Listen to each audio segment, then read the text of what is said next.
Klizanje ulnarnog živca, blaga verzija. Znači, to je onaj živac koji prolazi tu između ove dvije kosti. To je ono kada se udarimo u stolicu pa nam protrne ovako tu ovaj donji dio podlaktice.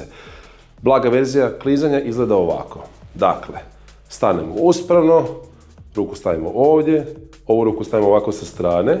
Znači, nije skroz dlan prema stropu, nije niti prema podu, znači nešto ovako blago prema gore.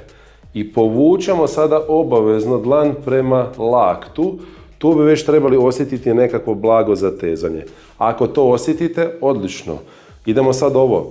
Guramo suprotno uho prema suprotnom ramenu, bez rotacije, znači, nemojte ovo raditi. Znači,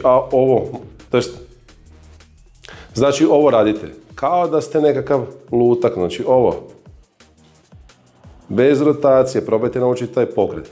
I tu ćete osjetiti to blago klizanje živca, to možete ponavljati nekoliko minuta dok se taj subjektivni osjećaj ružnog zatezanja ne makne.